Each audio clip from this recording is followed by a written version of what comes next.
So on this Marshall Mathers LP2, one of the highly anticipated collaborations was with Kendrick. Kendrick let that control verse go, and lots of people, he kind of lit a fire in the lyrics again for a lot of people. Did you feel any fun-loving competition, or did it make you feel like you had to come any extra harder for this Kendrick track, knowing that what he did to other people on their other song more recently? First of all, I just want to say this. I love what Kendrick is doing. Right.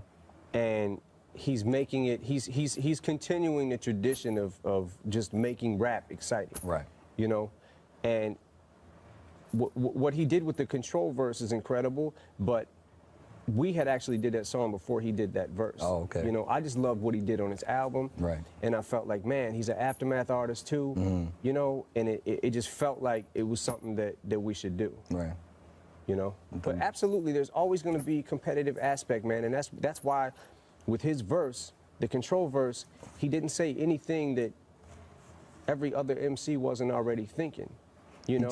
He was bold enough to say it. He said it. Right. He said it, and it's great. It's what makes hip hop, you know? The biggest thing that's going on in hip hop right now is the whole Kendrick, the control line. Now, a lot of New York rappers are kind of trying to make this like a East Coast, West Coast thing again. Now, you were one of the forefathers of, doing the whole New York, City of Dreams, kicking down the buildings and whatnot. And they say that, New York is soft now. It's like New York's been soft ever since Snoop came through and crushed the building. I wouldn't say New York is soft. I stand behind what Mano said. I was listening to him on the radio station. And it was crazy to hear somebody from New York speak from the perspective that he spoke from. You know, the same people that's in New York gonna go to the clubs and party and listen to Future and everybody else. So I think that we kind of lost our culture. There is no more New York sound. And he's a real nigga, so you can't just not take his words into account. So when I was listening to him speak from his perspective, he basically hit it on the nail, because it's a lot of following going on, with sound and influences.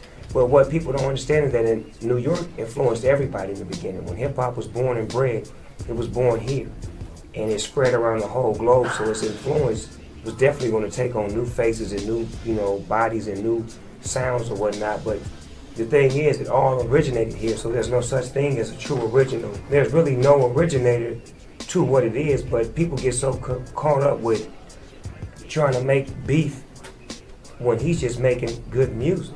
He's making a point by saying what he's saying. He's juggling both coasts. His music is being played all over the New York radio stations, all over the West Coast radio stations. He's selling tons of records. He's selling out concerts. Shit, that's the king. I mean, when I was doing that, I proclaimed myself the king, and nobody had a problem with it. And that goes for Jamaica, Big Crit, Wale, Pusha T, Meek Mills, A$AP Rocky, Drake, Big Sean, J Electron, Tyler McMillan. I got love for you all, but I'm trying to murder you niggas. Trying to make sure your core fans never heard of you niggas. It's just that he's a nice guy, so they have a problem with it because he doesn't have a gangster approach. But let me let y'all know, he got 100,000 motherfucking gangsters with him. So y'all better watch what y'all say. You understand what I'm saying? Keep it hip hop, because that's what he did. He kept it all hip hop. He didn't go personal. He attacked his friends and told them this is friendly competition. And he named them. These are my friends that I'm after, because they're hot and they smoking and they dope. And he named them and he told them I'm on y'all. And that's what hip hop does. That's what it's supposed to do. So me as an old guy, as a forefather, I can sit back and just watch the game and just give my perspective from a fan, you know what I'm saying, and not have to get involved, because this is a young man's game, and I'm not young anymore, so I have to sit back and watch the show. He took, the rap game by storm, and he did it without the help of Dr. Dre and Snoop Dogg, so to speak. We there for him, but we not catalyst his record. That's his name. And that makes me feel good that he can stand on his own 2 feet and create his own movement and not be so connected to the gangster movement, but have his own movement and create his own sound and style, and then do records with people all over the world and get that national respect. So when he did drop the, control verse, to me, it's necessary. He's feeling like he's feeling. One thing about the West Coast, we ain't never been friendly. So I don't know why y'all thought a nigga was gonna be friends with y'all because he had a backpack. He may have a motherfucking AK in that backpack. You know what happened is the time it looked, you know, I had him come to the studio. I was just in the studio randomly, and I had a chance to meet and talk to Q. It was sessions that Dre was actually running, and they would come through and Top and all of them be over there, and I liked him. Man. He's rough around the edges. Like you look, Joke. he said, He likes to this joke. is right off the street right here. And then I'm like, yo, I tell Ty, I said, yo, you can tell like who Q is. He might forget things when they rough around the edges. Like they'll forget to get the haircut. Mm-hmm. Like little things don't even matter. It's like, and you know what I love about him, man? He is the part. Yeah. You know, there's some cats I gotta put this on, I gotta look a certain way, I gotta Yeah. be hard. That's who he is. He cut from a cute. cloth where he is the part. I called him because of that. Mm-hmm. You know what I'm saying? Like my assessment of Q and Kendrick is always gonna be a media darling. Mm. And I told him, I said, because he has the ability to make you believe he had no idea this was gonna happen. Like I look at him and I go, nah, you can't do that to me. Right. I know. You knew you was working. Right. You worked on it and it paid off. Don't act like you didn't know it was gonna happen. And he's like, He does that. because he'll be like, yo, like wow, like that energy's Right. there. My history with Kendrick is simply this, man. I've been knowing Kendrick since he was, first starting off in hip hop. I took him around the world with me, man, on my tour and let him, him and J-Rock was doing their thing with Top Dog opening up. And it's really dope to see, hard work pay off. Somebody that I helped, shape and mold. I remember when I told K-Dot that K-Dot wasn't going to work and that he should just change his name to Kendrick. And he did that, and next thing you know, it's aftermath, and people are checking. Bitches are like, Kendrick. You know what I'm saying? But Kendrick is like our West Coast Nas, so to speak, man. Lyrically amazing. I hope no one ever beefs or tries to attack him lyrically. You will definitely lose. His mind is crazy. I was just in the studio with Nipsey last night talking about how crazy and how far Kendrick's mind wanders, and it translates on records, real dope, man. But me and Kendrick got it in on the city. We got it in on a record on this album, and he's just dope, man. His career is real reminiscent of my early start, minus the bandana. Kendrick is neutral and that's good, but he dope, man. That's our West Coast Nas, and I think everybody should support that. You being from LA, I wanted to know. What was your reaction, or how did you feel about Kendrick Lamar saying he was the king of New York? I know you got something to say about that whole situation. You feel me? I ain't got nothing to do with that. You feel me? I was just like the bro going hard. He went ham. Said, Hey, so how you feel about that? Well, we had a big discussion about I'm going to be that. real with you. That's some shit that was over 2 weeks ago. I'm not even elaborating on that. Shout out to Kendrick Lamar. Shout out to them niggas. We ain't doing that. Hey, right. More of that. You feel me? That's the bro. I feel like he did his stuff. But he said some shit that was like, oh, shit, okay. And he like, nigga, what? What's happening? So it's like, So in LA, was they like feeling that too? Hell yeah, they was feeling that. Oh, they loved it liked in that. LA. I thought so. They liked, why, you feel me? Shit. I got the West on lock though. You feel me? Oh shit. Okay. Nah, like. Oh, I got you the king? Probably. King of LA? I am LA.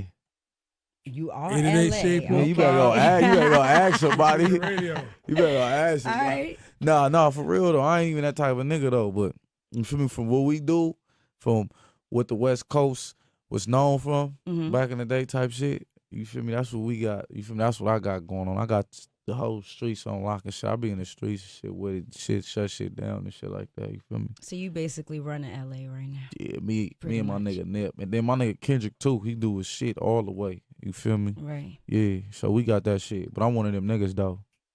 Yeah, but that don't matter. Kendrick Lamar, hell of a run. You know what I'm saying? And it looked like the dude is just about to start running again. We see the Pimp a Butterfly. Man, isn't that album incredible? Yeah, man. He put together an amazing album, man. You know what it is also, Dre? Kendrick got you back to listening to albums. Yeah. Listening to cut. Like, what is he going to say next? You know Yeah, what I I'm mean, saying? the whole ratchet thing, I think it was fun, Yeah. but it just didn't have the substance that I appreciate in music. You know, Right. if you hear it at a club or something, you appreciate it because it's fun, it's loud, and what have you. But as far as the substance in hip hop, Kendrick is bringing us back to that. Did you get a chance to hear a lot of To Pimp a Butterfly before we had a chance to hear? Yeah, I did. Yeah, I did. I went over to the studio and he played me a lot of the album, and I'm just like, wow, this is incredible. Man, It's incredible. so you still impressed. You're like, man, like this is it. And I'm Right. pretty sure that means something to Yeah, someone. not only am I impressed, it's like making me want to go back and get on my grizzle. You know what Really? I mean? Oh, I got to man. get back in the studio myself. Speaking of the West, man, we talked a little bit off the air about how happy we are for Kendrick Lamar, man. Hey, yo, you know, it's like Kendrick, Q, and all them, they like brothers. I know. Like, everybody family. So it's just like, to see one of them do it is so inspirational. You know, because Kendrick and Q is like two of my favorite rappers in all reality. Yeah. You know, that's not just me saying that to promote my bros, but like, But I Kendrick, it feels like Kendrick like really made it. Like he went out and put like the groundwork in, grew so much as an artist, and now his first album, people are calling it a classic. Lady Gaga is on him. Like, you feel me? Like, you feel me? Like, K-Dot is the man. He know he the man. He be trying to say I'm the man. He know he the man. You're another unbelievable artist, man, and we can't wait for your first album. What was your first thoughts on Kendrick's album when you heard it in its entirety? See, the thing is, like, when I first heard his album, a few of the songs I heard before because, you know, I was on tour. with him. Yeah. But when I seen the video for Drink, that's it. That's the name of it. Swimming pools. Swimming pools, pardon me. See? But I, you know. Yeah, you're in it, yeah. But whatever, you know what I'm saying? When I seen Swimming Pools, I said, oh, man, K-Dot not playing with him now. Yeah. Like, that was so creative. Yeah. You know what I'm saying? And then, like, when I listened to the album, everything connected like a story with the pictures, with everything, and it just made so much sense. And I'm just like, this is what you call art. Yeah. Just a great album. And I needed that. Complete. Yeah, it's inspiring, man. It's good to be from the West Coast. I heard you say the word Nas when I brought him up earlier. Why'd you say that? Because K-Dot is our generation's Nas. Yeah. He is. And hands down. Amazing storyteller, amazing artist, and you've been touring with him, and of course he's on the new song, which I saw y'all perform. Was that the first time you guys performed First time. He wasn't even ready. I didn't He came think out, so. his pants falling down. He like someone threw him a mic. It was like, right. you on, kid? He like, oh, ran on stage, man. You know. Does it feel good to see the crowd responding to that song so much right now already? Because like you said, that's not necessarily your first. It's weird. Right. It's weird, you know what I'm saying? Because it's like, it took a long time for people to hear Goldie and go, ah. Yeah. Like, you know, it took about like a month. Like, this is a few days later. Like, I just dropped that last week. Yeah, and they're all over it. It's like, damn, like, that's what's up. I guess it's because you got to look at it like they got 2 Chainz on it and Drake, so they just, they looking at it like, yeah, you know, let me check it out. You know, it's them on it. Main attractions and stuff. Like someone yelled out Kendrick. It seems like nowadays people want to build Kendrick. Nobody yelled out Kendrick. You just heard that in your head. No, earlier. When you go to sleep, you just hear somebody be like, Kendrick Lamar. No, but here's what's funny about you and Kendrick Lamar. It's like people forget you had him on Take Care. You had him on Buried Alive. You talked about a meeting that you guys had where you kind of was schooling him on the game. And there's a great line about how he realized he's the same age as you and it made him rude and impatient. So it's almost like it's very foreshadowing. You know, he ended up making a great record, Good Kid, Mad City. Just the connection. Phenomenal album, by the way. Phenomenal album. Yeah, round of applause. And then now he takes a competitive stance with a verse like Control. And then you said that, you know, he's not murdering you in any platform. But, you know, that's where that rivalry, that's where people want to try to build. That's if you want to try to build a rivalry. Like, what's your take on that? Do you feel like that they're trying to create a competition that he's not on your level because of your accomplishments? Like, do you feel like they're trying to hype this up and elevate it too much? Nah, I feel like that's it. It's like, you know, he's the new guy to love, and of course, I mean, rightfully so. He's super talented, you know.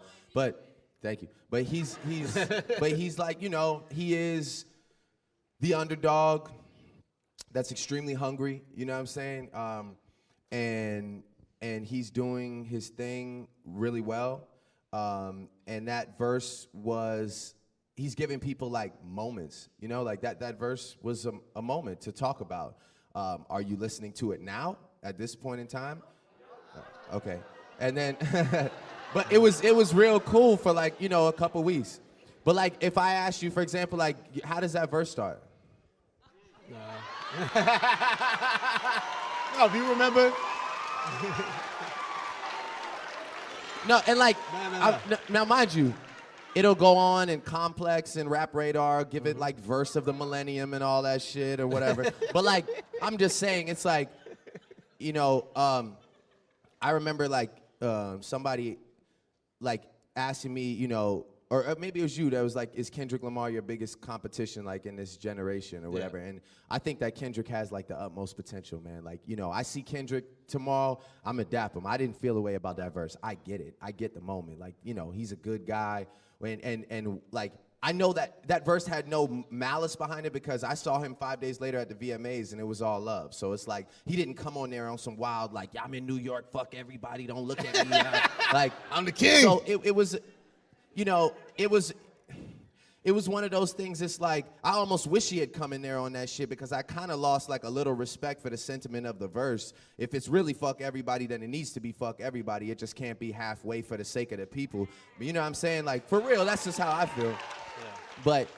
But anyway, like, you know, I still like, when it comes to competition, I'm more worried about consistency. I'm more worried about bodies of work. I'm talking about hit records. I'm talking about, I'm basically talking about like, you know, there's one guy who's up every night thinking about how to get better and how to do things bigger. And you know, that's Kanye West. He's like, you know, he's always gonna be the guy that's trying to outthink and outdo, you know, everybody. So for me, that would be like, you know, that's my guy that I aspire to surpass, you know what I mean? And as far as Kendrick goes, like, I can't wait to see what he does because now it's time to show and prove. And consistency it's been one album. Consistency is like, you need more than one album, you know what I'm saying? So it's like, it's time to show and prove, and I look forward to seeing what he does, man. He's fucking super talented, so yeah.